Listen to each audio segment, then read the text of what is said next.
है अगर गुरुवर का सानिध्य पाना तो विद्यासागर.गुरु पर जरूर आना। ये एक बहुत महत्वपूर्ण शब्द है। उसी ओर हमें देखने के लिए ही, उस ओर जाने के लिए ही हम लोगों को शिक्षा आदि लेना चाहिए। शिक्षा एक प्रकार से लेने से कि हमारा तो उद्धार हो ही जाता है, लेकिन हम यदि चाहें उसको बांटना चाहिए, उसका वितरण करना चाहिए, तो उसका कोई अंत नहीं होता। प्रभु ने अथक परिश्रम कर लिया और यह चीज खोज करके खोदने के लिए कहा कि यहाँ पर तुम खोदो, पानी निकलता है क्या नहीं निकलता, ये चिंता न करो। यदि इसमें जीवन को निकाल दोगे कुछ नहीं मिलने वाला, किंतु पानी यहाँ है तो यो कैसे मिले, तो मिट्टी को खोदो।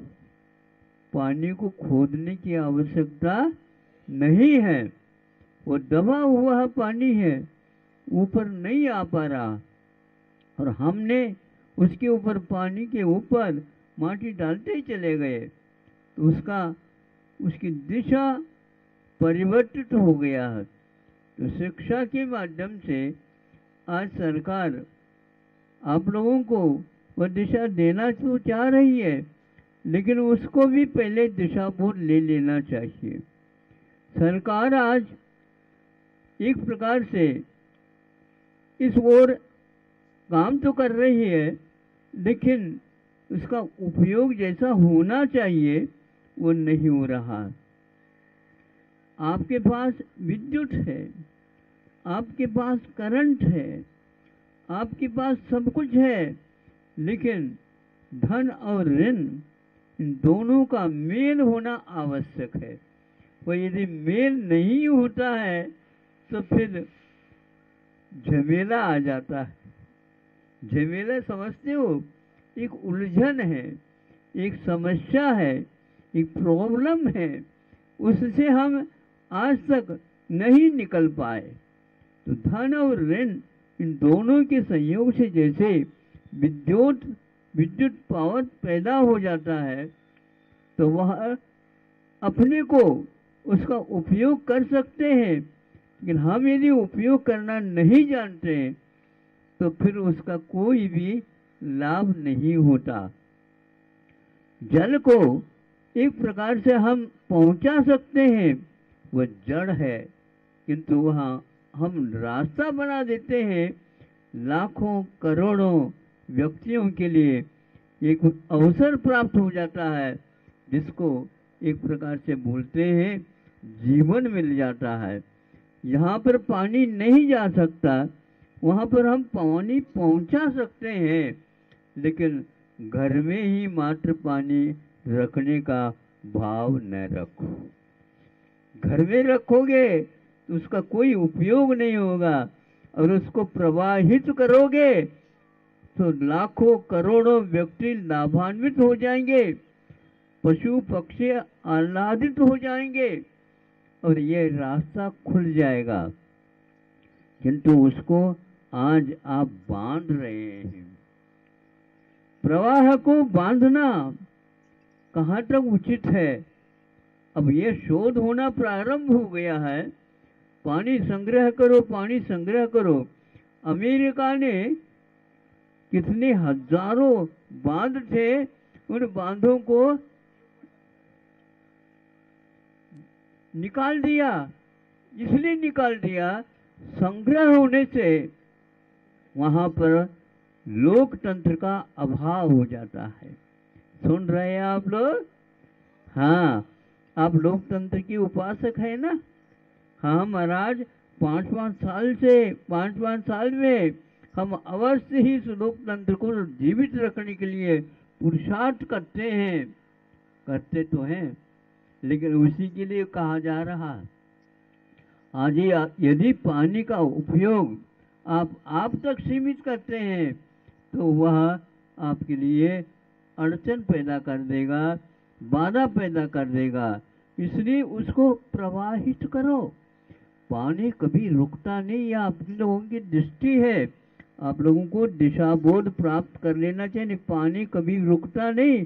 पानी यहाँ पर बांध बांधने से वह ऊपर की ओर अपनी गति करता है, गति उसकी रुकती नहीं है और वह बांध के ऊपर से जाने को आतुर हो जाता है।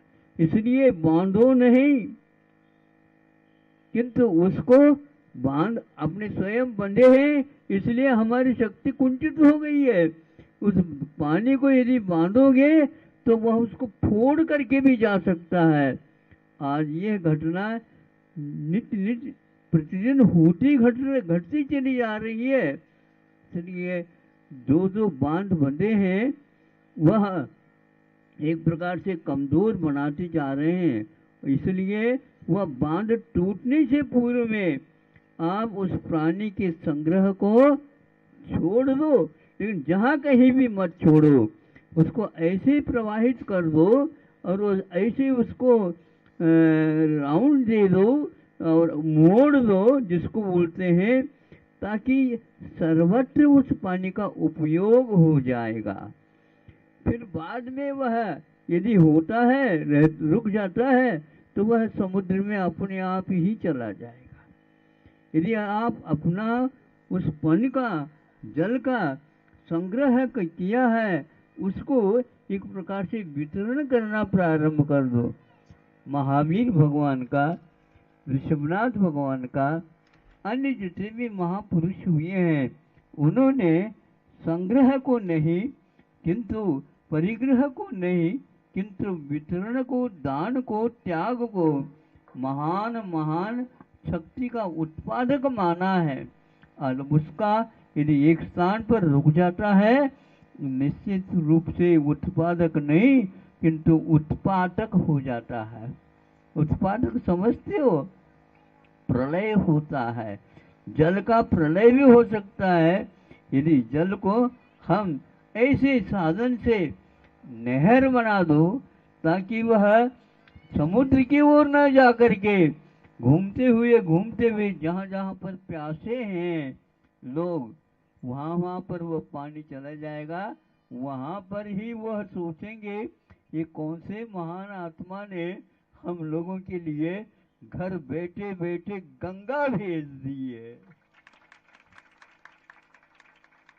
गंगा की महिमा ऐसे जल पूजन करने से नहीं, गंगा को सर्वत्र बहा देना ये चाहिए।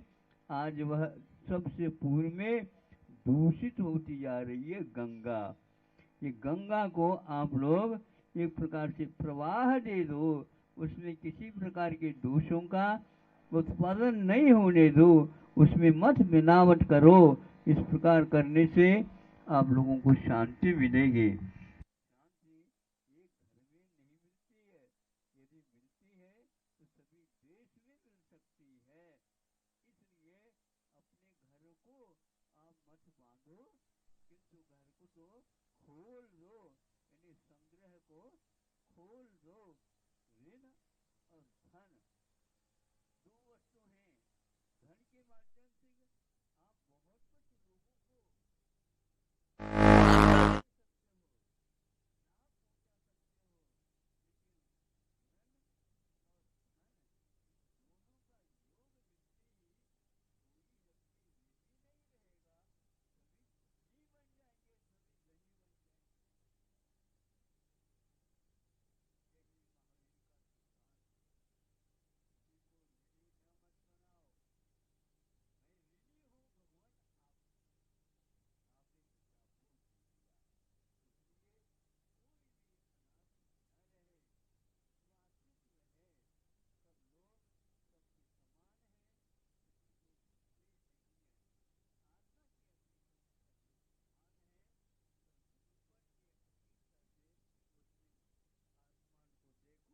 तो कभी भी आपको दिखेगा नहीं। यह दिखेगा तो आसमान नहीं दिखेगा। आसमान देखोगे ये सब गायब हो जाएगा। आपकी शांति कोई भंग हो गई है, उसको पुनः लाना चाहते हो तो एक प्रकार से गंगा को रोको नहीं और उसको बहने दो, बहने दो। निश्चित रूप से बहने से प्रदूषण मुक्त हो जाता है और संग्रह होने से फिर प्रदूषण ही प्रदूषण होता है। उसमें ऐसे प्रदूषण छिपे हुए हैं, वह प्रलय होने में देर नहीं लगता। अभी हिमालय में एक प्रकार से जो केदारनाथ में प्रलय हो गया, उसमें एक ही कारण था, बहुत कुछ पानी का संग्रह कर लिया उन लोगों ने और बहुत वहाँ पर बादल फट गए तो जल का बह करके चला गया, संग्रह पूर्ण समाप्त हो गया। हजारों लाखों व्यक्तियों का वहाँ पर जल प्रलय हो गया है। इसलिए तब से दुनिया में एक प्रकार से यह बोध हो गया, संग्रह नहीं करना है, इतना बांधो नहीं। नहर तो बांधो लेकिन बांध को बांध नहीं सकते, क्योंकि एक दिन प्रकृति के ऊपर बांध बांधना एक प्रकार से अधर्म माना जाता है, अपराध माना जाता है और एक दिन सबके लिए प्रलय का वह निमंत्रण अवश्य देगा। आप प्रलय चाहते हो क्या? प्रलय का विलय चाहते हो? बताओ। हाँ, प्रलय चाहते हो कि प्रलय का विलय चाहते हो? अच्छा, विलय चाहते हो। विलय चाहते हो तो आपका निलय बिल्कुल बढ़िया बना रहेगा।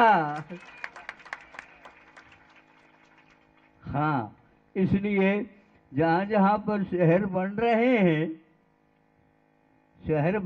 हैं तो वह ऐसा ही होता जा रहा है। एक माला फेरने की नहीं, एक माला हो गई, दूसरी माला हो गई, तीसरी माला हो गई, चौथी माला हो गई। ये सुनता हूँ तो मुझे आश्चर्य होता है। पहले 15-15 फीट के एक माला होती थी, आज 8-8 फीट की माला सुनते हैं। जगह कम होती जा रही है क्या बढ़ती जा रही है? युद्ध की क्या आवश्यकता वहां पर? यदि 10-15 फीट की आपकी एक माला हो जाएगी, कोई आवश्यकता नहीं पड़ेगी। यह सारे जो अप्राकृतिक जिसको बोलना चाहिए, जिसके कारण हम लोगों को निरोगता समाप्त होती जा रही है और सबसे ज्यादा प्रदूषण बढ़ता जा रहा है। जितने आपके ऊपर जो छत है पास आएगा, उतने ही आपका जीवन भी पास छोटा होता जाएगा। आप बड़े वाले हो कि छोटे हैं? बताओ। महाराज, हम बड़े बनना चाहते हैं तो आपके वह माला भी बढ़ाओ पहले।